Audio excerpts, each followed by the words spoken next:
Você já deve ter ouvido seu professor falar alguma vez que quanto mais fundo, maior a pressão.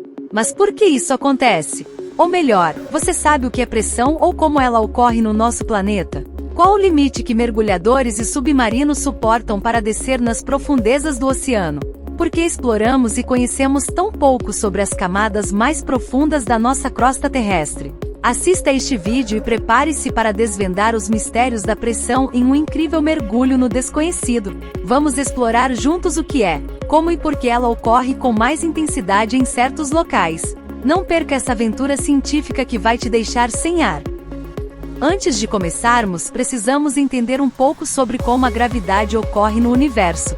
Primeiramente, devemos saber que qualquer corpo que vaga no espaço possui um centro de massa e uma força gravitacional que atrai qualquer outro objeto que se aproxima dele, à medida de que, quanto maior sua densidade, maior essa força. Buracos negros, por exemplo, são regiões do espaço onde existe uma densidade tão grande que tudo que se aproxima dele é atraído, inclusive a luz. Nas estrelas, planetas, asteroides e demais corpos que vagam no universo interestelar isso não é diferente. Objetos com massa menor que a Terra ao se aproximarem dela são atraídos e acabam se chocando. É o que ocorre quando a colisão de meteoros ou asteroides em nosso planeta, ou até mesmo lixos espaciais espalhados na nossa órbita que acabam se desintegrando na atmosfera e, carinhosamente, fazemos pedidos pensando que são estrelas cadentes. Me conta nos comentários se você já fez isso alguma vez na vida. Duvido que não. Uma ideia prática que vai te fazer entender o que explicamos até aqui pode ser feita esticando-se um lenço que simboliza o espaço por onde nosso planeta vaga. Inserindo uma esfera sobre ele, a região onde ela está concentrada sofre um afundamento.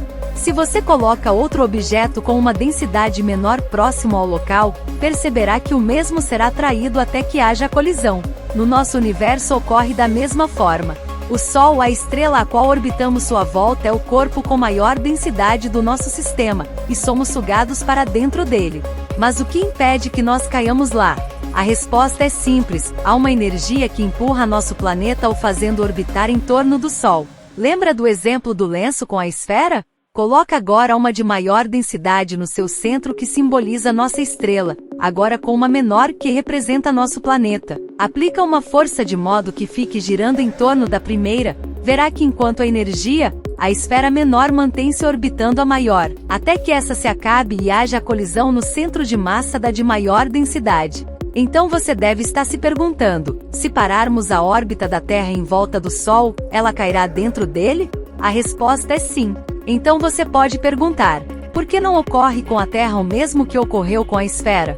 Que sua energia acabou e ela acabou colidindo com a maior. Isso ocorre porque no lenço existem forças contrárias como o atrito do lenço na esfera e a resistência do próprio ar que forçam ela a querer parar, coisas que no vácuo do espaço não ocorre com o nosso planeta, fazendo com que ele possua uma energia constante e o mantenha orbitando em volta da nossa estrela.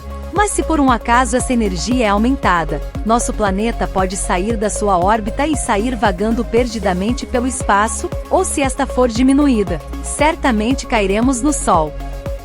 Agora que já entendemos como a gravidade se comporta, vamos conhecer a forma como ela influencia na pressão que ocorre no nosso planeta. Antes de tudo, temos que saber que todo objeto que contém massa tenta se concentrar em um único ponto no centro do nosso planeta. Isso é que faz com que ele possua seu formato esférico. Então, quanto mais um corpo se aproxima desse ponto, maior a pressão nesse local, pois toda a matéria existente está exercendo uma força nesse sentido querendo se concentrar ali. Tá? Mas como posso quantificar ou medir em números a pressão em um determinado ponto específico? A física vai nos dizer que a pressão é definida como a força F, aplicada em uma determinada superfície de área A, gerando uma pressão P dada pela equação P é igual a F sobre A. Ou seja, quanto maior for a força e menor a área onde esta força está sendo aplicada, maior pressão está sendo exercida nesse local. No sistema internacional, chamamos essa unidade de pressão de Newton por metro quadrado ou Pascal, em homenagem ao matemático e filósofo francês Blaise Pascal. Agora que já entendemos o que é pressão, vamos definitivamente ver como sofremos os efeitos dela. Uma das formas que sofremos pressão no nosso planeta é através dos gases existentes na nossa atmosfera. Sabemos que o ar que respiramos é composto por oxigênio, mas a presença de outros como carbônico, hidrogênio, nitrogênio, entre outros. Esses gases, apesar de não conseguirmos observá-los, existem, e eles nos esmagam constantemente a uma pressão de 1 atm ou 101.325 pascal ao nível do mar. É claro que esse valor não é constante, sendo variável conforme a fatores como temperatura e altitude em relação ao mar. Ou seja, se você se encontra em um local com baixas temperaturas, as partículas dos gases estão mais comprimidas. Isso aumenta sua densidade e, consequentemente, a pressão exercida. O oposto ocorre em locais mais quentes.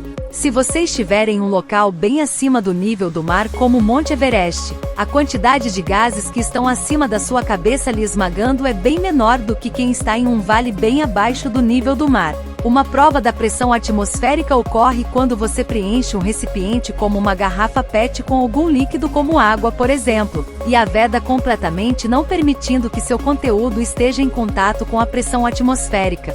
Perceba que ao fazer isso, mesmo fazendo pequenos orifícios no recipiente, a água do seu interior não tentará escapar, a menos que seja exercida alguma pressão externa como pressioná-la ou mesmo expô-la à própria pressão atmosférica, abrindo sua tampa, por exemplo. Essa técnica é usada por muitas pessoas para fazer um regador ecológico para plantas.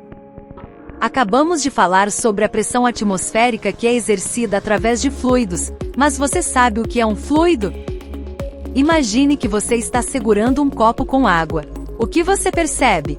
Bem, a água flui facilmente quando você inclina o copo, não é mesmo? Isso acontece porque a água é um exemplo de um tipo de substância chamada fluido. Mas o que exatamente é um fluido? Vamos simplificar.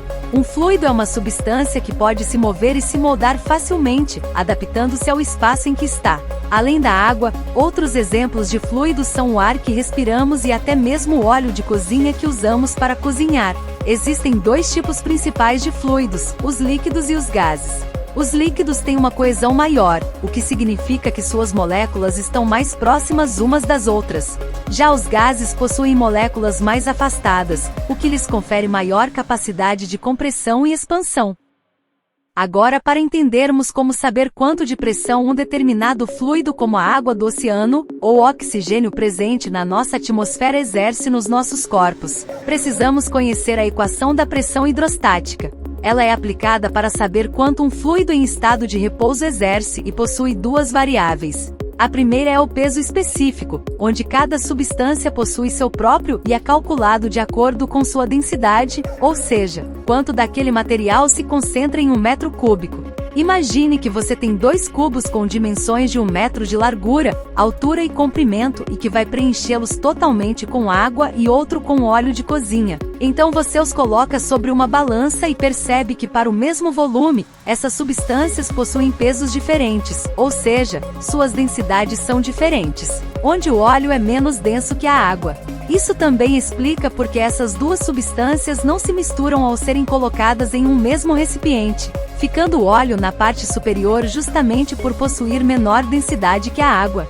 Já a segunda variável da equação da hidrostática é a altura em que está sendo medido esta pressão em relação à sua superfície, como por exemplo, existe uma piscina cheia de água e você quer saber qual a pressão exercida no seu meio e no fundo, como a altura do meio em relação ao fundo é 2 vezes menor. Consequentemente, a pressão no meio será a metade da que se encontra no fundo, desde que o líquido esteja submetido às mesmas condições para os 2 casos, onde, quanto mais distante o ponto se encontra da superfície, maior pressão está ocorrendo.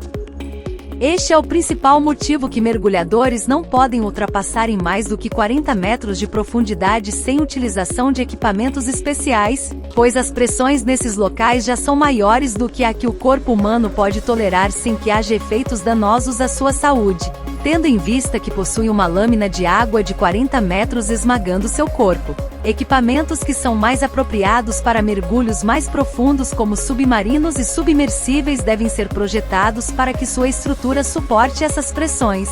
Imagina uma embarcação que quer chegar a uma profundidade de 4.000 metros, que é onde estão os destroços do Titanic.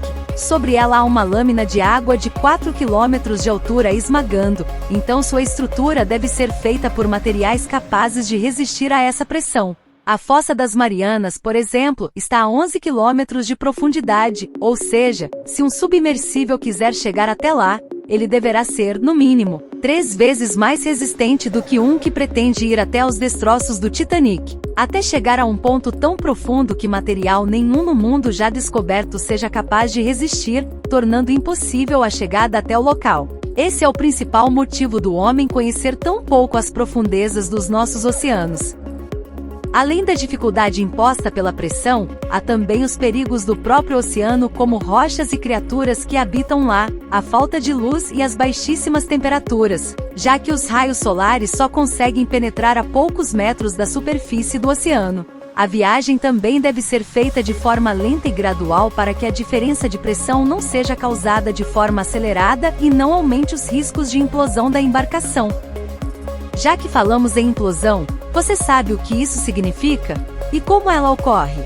A implosão é o colapso ou desmoronamento de um objeto devido à diferença de pressão entre o interior e o exterior dele.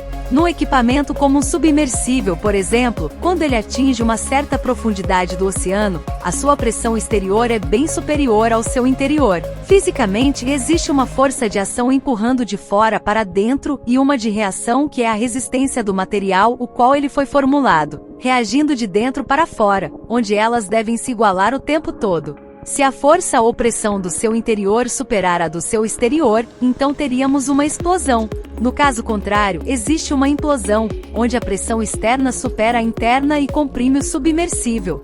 É o mesmo que imaginar colocar um enorme prédio sobre essa embarcação, onde ela certamente seria esmagada ou implodida.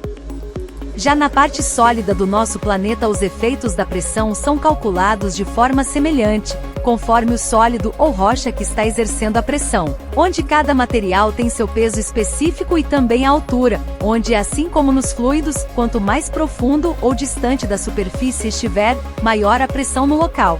Os estudos das profundezas da nossa crosta terrestre, assim como nos oceanos, possuem muitas dificuldades de serem realizados, isso porque, além da enorme pressão esmagadora, as altas temperaturas é outro fator que dificulta, não existindo materiais capazes de resisti-las. É nesse local que são formadas as pedras preciosas mais valiosas e resistentes que exploramos, como o diamante. O núcleo da Terra, localizado a 6.000 quilômetros da superfície, é o local onde concentra-se a maior pressão no planeta.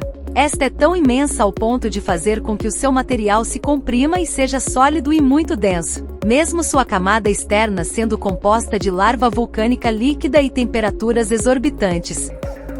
Agora que você entende de onde surge e como a pressão é exercida e calculada no nosso planeta, lhe convido a se inscrever em nosso canal para descobrir mais maravilhas científicas e curiosidades. Também não se esqueça de dar o like caso este vídeo lhe tenha sido útil ou dislike no caso contrário, isso irá ajudar a compartilhar o conhecimento com mais pessoas. Deixe seu comentário de apoio, crítica ou de algo que você acha que poderia ter sido explicado no vídeo. Aceitamos também sugestões de conteúdos que vocês gostariam de ver aqui no nosso canal. Agradecemos por ter assistido até aqui. Até a próxima!